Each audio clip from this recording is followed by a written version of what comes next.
Most people watching Nigerian politics right now think this story is a party squabble. Two men in the ADC fighting over a chairmanship. But the real story is bigger than the ADC. It's about whether the umpire refereeing Nigeria's 2027 election can be trusted by the side that's about to lose. In the space of 3 days in July 2026, a former vice president accused the chairman of Nigeria's Electoral Commission of being installed to sabotage the opposition. The commission called the allegation baseless, and the opposition party at the center of it all can't even agree internally on who its own chairman is. So who's telling the truth, and does it matter if the accusation itself is now the story? Let's get into it. Before we unpack the full story, take a moment to subscribe to 9AJ Political Lens. We don't chase headlines, we examine the decisions, institutions, and strategies shaping Nigeria's future. If you value facts over noise, you're in the right place. Here's why this isn't just noise. Nigeria's 2027 general election is now under 12 months away, and the fight isn't over policy, it's over process, specifically over who gets to be recognized as a legitimate candidate in the first place. If the umpire's neutrality is in genuine doubt, every subsequent result becomes contestable, regardless of who wins. That's not an abstract worry, it's the exact grievance that has fueled election litigation in Nigeria in cycle after cycle, and it affects more than the ADC. Every opposition figure watching this dispute is asking the same question: could this happen to my party next? There's also a personal stake for millions of ordinary Nigerians who aren't political insiders. Confidence in INEC affects voter turnout, diaspora engagement, and how international observers assess the credibility of the vote.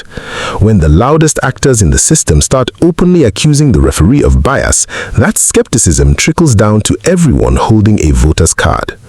To understand the July 2026 flashpoint, you need the history of the ADC itself.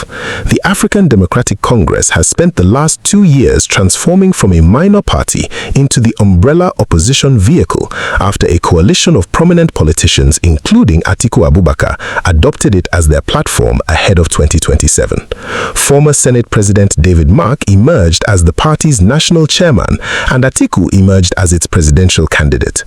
But a rival figure, Nafiu Bala Gombe, has separately claimed the ADC chairmanship for himself, setting up a leadership dispute that has already been through the courts. Atiku's camp has pointed to an earlier episode, a court ruling they say a Judge Justice Lifu defied, as evidence that Gombe's faction has tried to use judicial routes to dislodge the Mark-led leadership before. Then, on July 11, 2026, Gombe announced that his faction had uploaded its own presidential and National Assembly candidates, including a vice presidential pick, to INEC's official nomination portal. That claim is what detonated the current crisis, because uploading candidates to that portal is normally only possible for a party leadership INEC has already recognized. Here's the sequence, as best it can be verified from public statements. On July 11th, Gombe's faction announced it had completed uploading candidates to the INEC portal, including a running mate. On July 13th, Atiku's media office, led by his advisor, Paul Ibe, issued a statement questioning how this was possible. Their central claim, INEC had already recognized the David Mark-led executive, so granting portal access to a second rival faction would mean the commission was operating two competing official versions of the same party at once, in violation of the Constitution and the Electoral Act. Atiku's statement went further, alleging that INEC's chairman, Professor Joash Amupitan, had effectively been installed to manufacture crises inside opposition parties, and linked this to what it called an effort to serve President Bola Tinubu's political interests ahead of 2027. INEC's response, delivered through a senior official and later through National Commissioner Mohammed Kudu Haruna, was direct.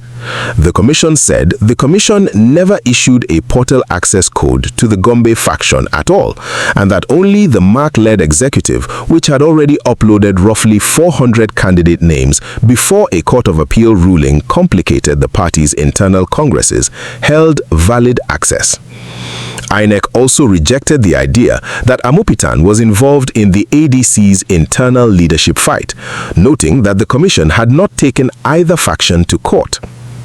Notably, the ADC itself, through spokesperson Bolaji Abdullahi, also denied that Gombe's faction had successfully uploaded anything, meaning that on this specific factual question, the party's own leadership and the Electoral Commission were in agreement, and it was Atiku's media office that had amplified a claim both INEC and the ADC leadership treated as false and not confirmed by them. That last point matters enormously for how you frame this story honestly. The underlying portal access claim that triggered Atiku's broader allegation against Amupitan appears, on the available evidence, to be disputed by INEC and by the ADC leadership itself, not confirmed by them. Now let's talk about the legal and institutional scaffolding underneath this fight, because it explains why both sides are reaching for the Constitution. Atiku's camp cited Section 222 of the 1999 Constitution, which requires that a political party's candidates emerge from recognized primaries supervised by INEC, and Section 84 of the Electoral Act 2022, which requires a party to submit only one validly nominated candidate per office. Their argument is straightforward. If two rival factions can both claim to submit candidates, the law's one recognized leadership principle collapses. INEC's institutional position rests on a different but related doctrine that the Commission recognizes whichever executive committee's leadership dispute has been settled in its favor by the courts and reflected in its own records. And under this framework, the David Mark-led executive remains the only one INEC's portal recognizes according to the Commission's own account. The gray area is this. Internal party leadership disputes in Nigeria are notoriously prone to conflicting court orders from different judicial divisions, which is exactly what happened with the earlier ruling Atiku's camp referenced. When courts issue contradictory judgments, INEC, as an administrative body, not a court, is left having to decide which ruling to honor, and that decision is inherently going to look political to whichever side loses, whether or not it actually is. There's also a broader electoral administration question. INEC's credibility as an unbiased umpire is foundational to the legitimacy of the entire 2027 process. Allegations against a sitting INEC chairman, even ones the Commission disputes, become part of the pre-election narrative that all sides will invoke later, win or lose. I'd like to hear your perspective. Based on what you've seen so far, who do you think stands to gain the most from this development? Share your thoughts in the comments before we examine the political strategy behind it. Strip away the legal language, and this is a story about incentives. For Atiku and the ADC leadership around David Mark, publicly accusing INEC's chairman of bias serves two purposes at once. First, it pre-positions the opposition's narrative. If the 2027 result doesn't go their way, INEC was captured is already established as their frame months in advance. Second, it applies pressure on INEC to be seen as scrupulously neutral toward the Mark faction specifically, precisely because the accusation has been made loudly and publicly. For the Gombe faction, whatever its actual legal standing, the strategic value of claiming a successful portal upload is visibility. It forces national media attention onto a leadership claim that courts have not clearly resolved in its favor, and it puts the established ADC leadership on the defensive, which is a low-cost, high-disruption move for a challenger faction with limited institutional resources. For INEC, the incentive is reputational self-defense. An electoral commission that visibly plays favorites in a hotly contested opposition dispute risks the same credibility damage regardless of which side it appears to favor. So its interest lies in appearing procedurally rigid and rule-bound, which is exactly the posture its officials took in response. And Tinubu's government, notably, is not shown in the public record to have made any statement on this specific dispute. Atiku's camp explicitly frames INEC's actions as advancing what it calls Tinubu's agenda of total state capture. But that is Atiku's characterization, not a claim INEC, the presidency, or any neutral party has confirmed. A careful analyst has to flag that distinction clearly. It's an inference about motive, not documented coordination. There's also a resource question. Internal party litigation is expensive and diverts organizational energy away from the ground-level work of voter mobilization, especially in a country where voter apathy and turnout have been persistent challenges in recent cycles. Disputes like this one are unlikely on their own to threaten national security, but they do erode a subtler resource: public confidence in institutions. Every unresolved allegation against an electoral umpire, proven or not, adds to a cumulative public skepticism that becomes harder to reverse the closer Nigeria gets to the actual vote. That matters most in the event of a close or contested result, when institutional trust is the thing standing between a peaceful transition and a genuine legitimacy crisis. Internationally, bodies like ECOWAS, the African Union, the European Union, and the United States State Department have historically issued statements ahead of Nigerian elections, urging transparency and judicial independence in resolving pre-election disputes. And this kind of internal party/electoral commission conflict is precisely the category of dispute those observers watch closely, because it's a leading indicator of whether the eventual vote will be seen as credible. For comparison, similar disputes over which faction is the real party have played out in other African democracies. Kenya's 2017 election saw a Supreme Court annul a presidential result, partly on procedural integrity grounds, a reminder that these fights over process, not just outcome, can have decisive consequences. Now, the responsible thing to do is present the strongest version of the other side. INEC's defenders would argue that a commission which explicitly denies the underlying factual claim that it never issued Gombe's faction a portal code cannot simultaneously be accused of enabling that faction.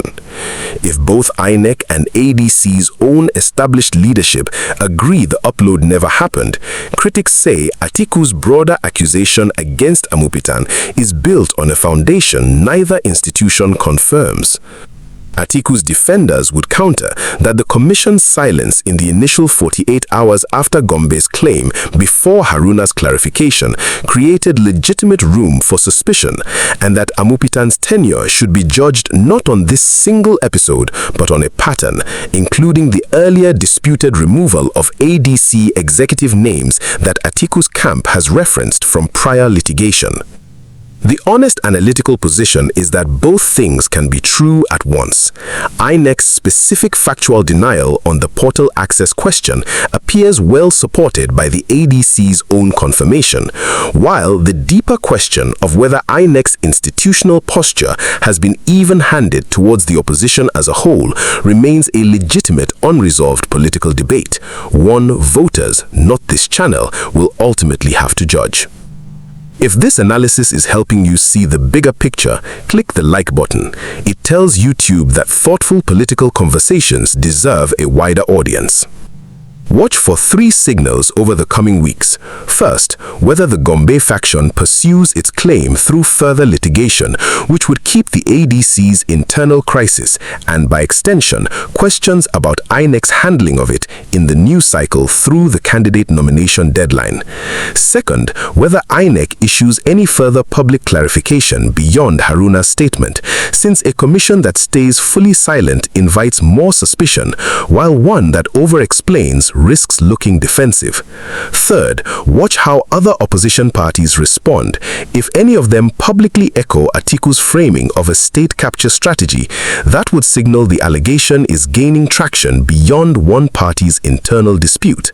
If they stay silent, it suggests most of the opposition views this as an ADC-specific problem rather than a systemic one. The most likely near-term outcome based on the pattern so far is that the Gombe faction's claim continues to be treated by INEC and the MARC-led ADC as without legal effect, while the broader "is INEC neutral" argument persists as a talking point through 2027, regardless of how this specific episode resolves. The next few minutes connect all the pieces together. Stay with me because understanding what happens next may be even more important than understanding what has already happened. So, can the referee be trusted? Based on the public record as of mid-July 2026, INEC's specific factual denial is corroborated by the ADC's own leadership, which undercuts the narrowest version of Atiku's claim. But the broader question his allegation raises about institutional neutrality heading into a high-stakes 2027 election isn't something a single fact-check can settle. That's a judgment Nigerians will keep making election cycle after election cycle based on how INEC handles the next dispute and the one after that. Watch for the ADC's internal leadership fight is resolved in court. That ruling will tell you more about the strength of each side's legal position than any press statement has so far. If this analysis gave you a clearer understanding of Nigeria's political landscape, share this video with someone who values informed discussion. Subscribe to Naija Political Lens and turn on notifications, because when the headlines fade, informed citizens still need the full picture.